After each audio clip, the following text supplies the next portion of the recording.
హరీష్ రావు అమాయకంగా చెప్తున్నారు. అసలు ఆ పార్టీ అంటూ ఉంటే కదా ఏ పార్టీతోనైనా పొత్తు పెట్టుకునేది బీజేపీలో బీఆర్ఎస్ పార్టీ విలీనం ఖాయం. ఈ ఈటల రాజేందర్ మధ్యవర్తిగా ఈ వ్యవహారం నడుస్తుందన్న ప్రచారం జరుగుతుంది అని ప్రభుత్వ పాది శ్రీనివాస్ వ్యాఖ్యానించారు. బీజేపీలో విలీన ప్రయత్నాలను కేసీఆర్ కూతురు కవిత స్వయంగా బయటపెట్టారని పేర్కొన్నారు.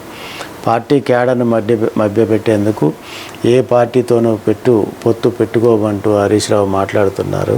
కవిత ప్రశ్నలపై ఇప్పటి వరకు కేసీఆర్, కేటీఆర్, హరీష్ రావు ఎందుకు స్పందించలేదని, పార్టీకి వ్యతిరేకంగా మాట్లాడిన ఆమెపై ఎందుకు చర్యలు తీసుకోలేకపోతున్నారని ప్రశ్నించారు. తెలంగాణ ఆవిర్భావ దినోత్సవ కార్యక్రమంలో కేసీఆర్ ఎందుకు పాల్గొనలేదని నిలదీశారు. ఇక్కడ ఆది శ్రీనివాస్ గారు బీఆర్ఎస్ విలీనం ఖాయం అనేది స్పష్టంగా చెప్తా ఉన్నారు. ఏదైతే హరీష్ రావు ఏ పార్టీతో పొత్తు పెట్టుకోదు బీఆర్ఎస్ అనేది అనేక ప్రకటనలు మాట్లాడుతూ ఉన్నారు, వేదికలెక్కి మాట్లాడుతూ ఉన్నారు. అది నిజం కాదు.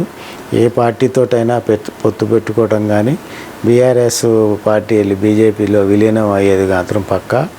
అసలు ఉంటే కదా పొత్తు పెట్టుకోవడానికి. బీఆర్ఎస్ వెళ్ళి బీజేపీలో విలీనం అవుతుంది. కాంగ్రెస్ పార్టీకి సంబంధించిన అంశంలో అనేక విమర్శలు ఇప్పటికి చేశారు బీఆర్ఎస్ మీద.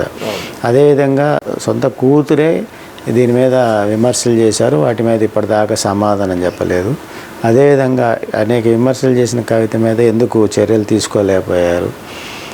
కేసీఆర్ దీని మీద అదేవిధంగా తెలంగాణ సంబంధించిన ఉత్సవాల్లో, రాష్ట్ర అవతరణ దినోత్సవాల్లో ఎందుకు పాల్గొనలేదనేది కూడా ఆది శ్రీనివాస్ ప్రశ్నించారు.